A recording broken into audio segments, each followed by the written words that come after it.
Welcome to another edition of Buck What You Heard. My name is Gene. You can reach me at Super Heavyweight on Twitter, and I love to talk football, and I'll be more than happy to chop it up with you and kind of discuss that. Um, Today we're going to be talking about the game yesterday, and basically it was kind of a disappointment. The Buccaneers lost 19-9 to the Houston Texans, and a lot of that was what I saw was poor execution. Penalties killed the Bucks again, and that has to get changed. I mean, I think the Bucks right now are third in the NFL in penalties, which is not where you want to be. That's not a stat that you want to be uh, looking at as a good stat because it's been a drive killer. There have been times where the Buccaneers have moved the ball down the field only to see that laundry on the ground, and it brings the play back, and that's the end of the drive right there. We saw a lot of drop passes. Drop passes were huge. Myers, Mike Evans dropped a few passes. Lewis Murphy dropped some passes that would have put us in good field position as well. So, there's enough blame to go around for everybody. But what I really liked, and, I went back and looked at the game again, and the offensive line is much improved. People don't want, people are down on the Bucks right now. You've got people on suicide watch. They're, what's wrong with this team? Why aren't we winning? I'm sick of this. And you know what? We're all sick of losing. But at the same time, there's a lot more games, there's a lot more football to be played. So, don't give up hope. Right now, we're 1-0 in the division. We're going up against the division leading Carolina Panthers this week. And so this is a chance to right the ship. And in my opinion, the Buccaneers are never out of any of these games. I know that these other teams are overlooking us. I've listened to podcasts. I've listened to the journalists, the local journalists. I've listened to everybody, and pretty much everybody has written the Buccaneers off, as far as doing anything this season. Now, here we are, and the Bucks are 1-2, and we have a chance to get to 500. We have a home game, and this would be a very good opportunity for the Bucks to really do something with that. So, that's something to look forward to. Is fixing these problems, and I think the Buccaneers bounced back after the loss to the Tennessee Titans, and were able to beat the New Orleans Saints, who they haven't beaten for a long time. Then this last game, there were just so many miscues. And, kind of getting back to that game, the one thing that I saw was the special teams. The kicker, he had an off day. And, personally, we all have off days. And this just happened to be a really off day for him where he missed all these kicks. But I think that he will bounce back and he'll be just fine. We did have opportunities to score. We had opportunities to get within field goal range. And, once again, as I mentioned early on, penalties and miscues really hurt us. I think that Doug Martin and Charles Sims were also a couple of bright spots for the team as well. But what the Bucks, I think they had like 9 running plays in the first half, and they had to kind of get away from the run. Because of those 9 run plays, I think 3 were for positive yards. But it's a good, to me, I think it's coming together. And I think, protecting the quarterback is first. And, I think they will pretty soon be able to open up holes as long as everybody is healthy. I think that you're going to see a you'll see a better team. I think that they're going to give the Carolina Panthers a real good fight, and it's a winnable game. A lot of people say, hey, the Carolina Panthers are a better team, but I personally don't think that they're a better team.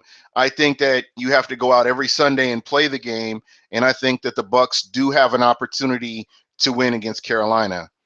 But kind of going back to the Texans game, I'm jumping back and forth here. I'll try to stay on point. But what I saw was before the game even started, uh, everybody was talking about J.J. Watt and Jadeveon Clowney and all the havoc they were going to wreak on the Tampa Bay Buccaneers offensive line. I've heard people do nothing but brutalize and just malign the Buccaneers offensive line from the beginning of the season up till now. And I think it says a lot when JJ Watt isn't able to get a sack, or the Houston Texans are not able to get a sack on Jameis Winston, our rookie quarterback. It speaks volumes for what the offensive line was able to do. Both rookies performed well. I think they are slowly but surely adjusting to the speed of the NFL. And, it's just going to take time for the offensive line as a whole to gel.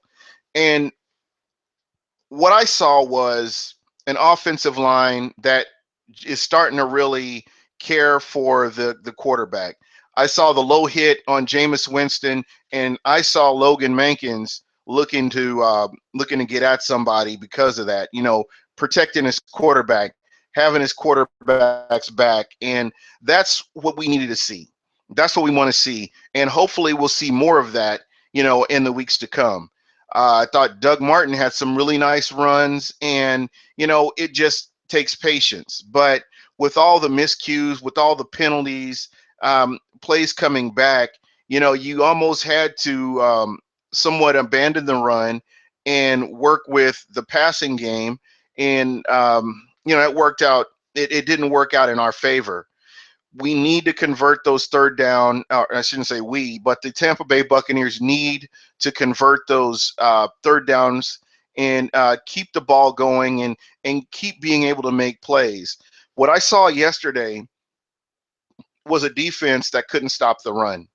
Poor tackling, miscues, missed assignments again, and that's something that's coachable. That's something that can definitely be cleaned up as the weeks progress.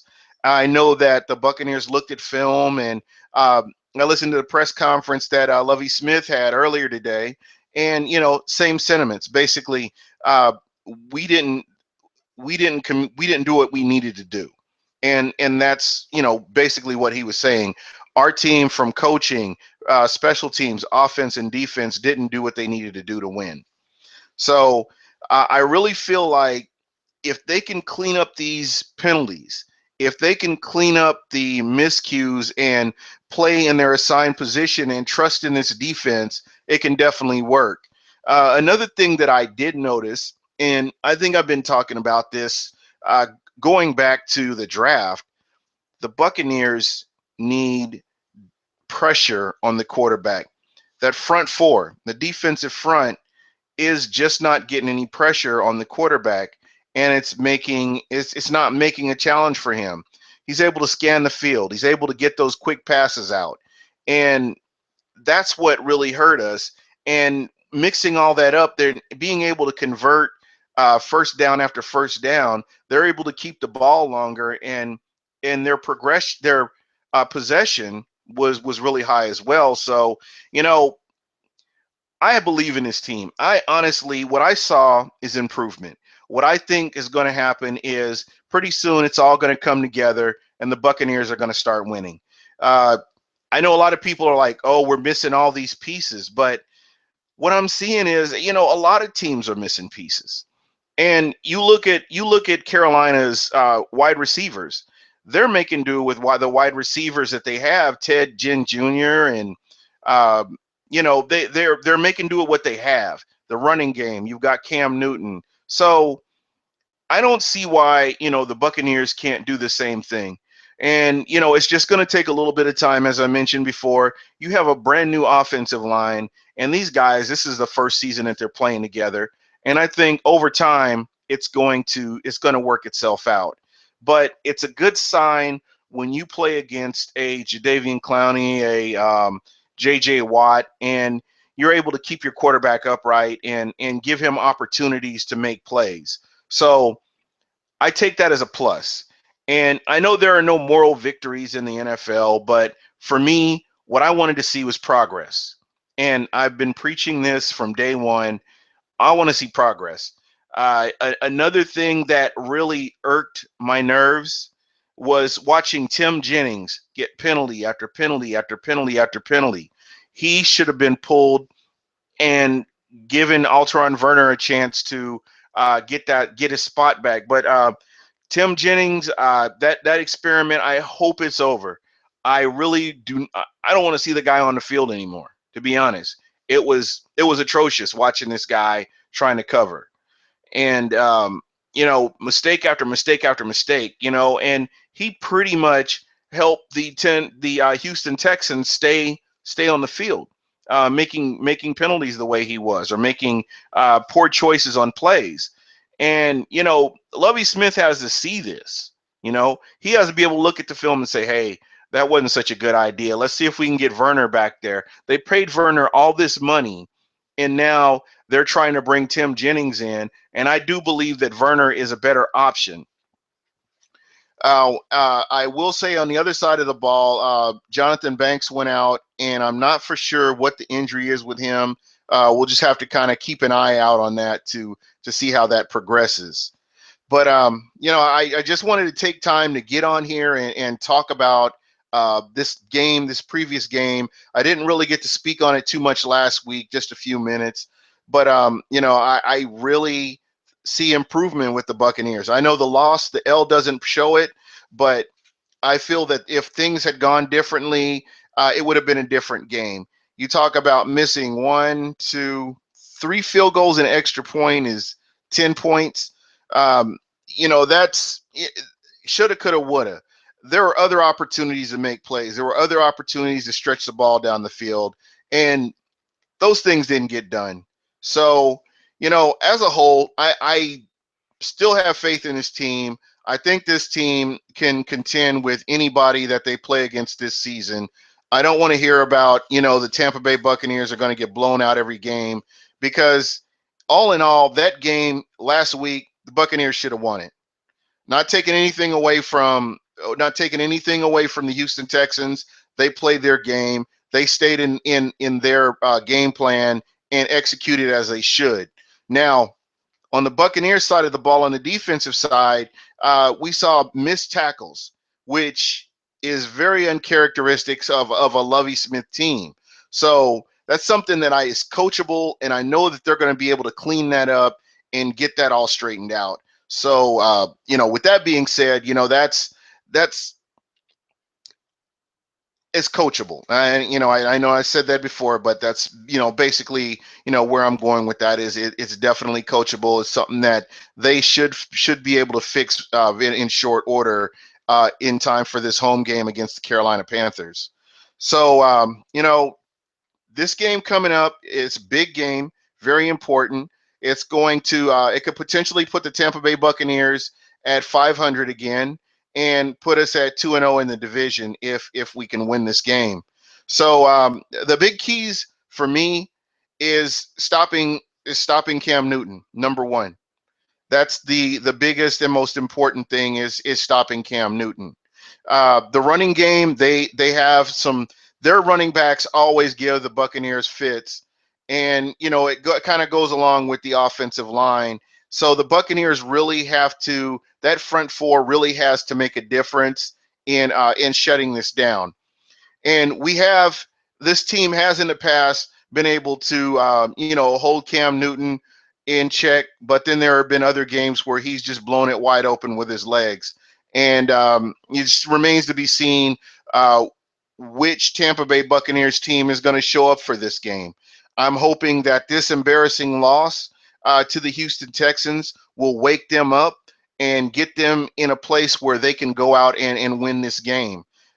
Give the fans a win at home, and give the Tampa Bay Buccaneer faithful, the people that have been here since, some have been here since day one. Others, it really doesn't matter. You've got season ticket holders. You've got people that, buy tickets, and they still come and see this team no matter what. Let's give these fans something to really cheer about and to be happy for, So, kind of getting back to my thoughts on the Carolina Panther game. I mentioned before stopping the run, stopping Cam Newton from making plays with his legs, and being able to convert these third downs into stretching the time of possession that the Buccaneers have the ball. That's very important. Our kicker without a doubt, has to convert these kicks. There's no reason for a kicker in the NFL to not be able to make these kicks. Yes, I understand you have an off game. I have off days at work. I'm sure you have off days. But at the end of the day, it's important to get those, to make those plays so that you're putting your team in a better position to win. Because, honestly, even with making two of those field goals, it puts you in a better position to win the game. I mean, Jameis Winston could have easily, they could have done more to giving themselves a chance to win in that game last week. But that's what we want to see next week is the Tampa Bay Buccaneers going out there, um, making plays, playing in their assignments, playing smart, and not giving up costly penalties, just giving up free yards for the opposing team. We want to see better play. Uh, just mention, I haven't mentioned this yet, but Jared Allen was just signed by the Carolina Panthers today, and he's not a wide receiver, as Greg Allman mentioned. Great guy on Twitter mentioned uh, he's not a wide receiver. He's been put in to play defense. He will definitely be in the game on Sunday. Uh, and that's something of concern because this guy still is a savvy veteran. He still has a lot of playing left in him, and I think he can make problems for the Tampa Bay Buccaneers offensive line if we're not prepared for that. So uh, those are some things that I see that the Buccaneers can do. Special teams, I think Rainey has been awesome at special teams. I think that he's been making smart plays, not making ill-advised runs out of the end zone and only getting short yardage, setting up a bad situation for the offense to come out on the field and deal with. So really happy with what Rainey's been able to do. I really hope that a lot of these players that were nicked up and dinged up can come back in and make a contribution because this is a very important game this early on in the season.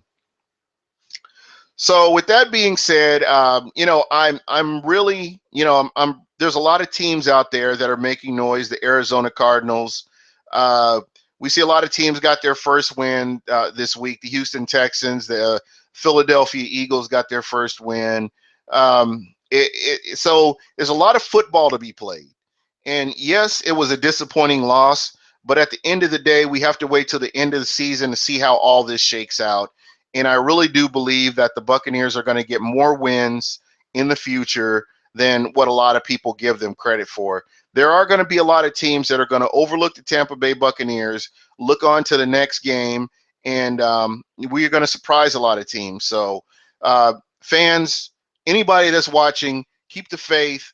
I know it's been a rough 2, 3, 4, 5 years, but please keep the faith. Don't jump ship.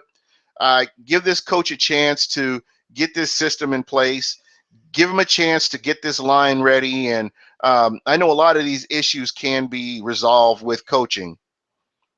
So anyway, with that being said, I want to thank everybody for checking me out.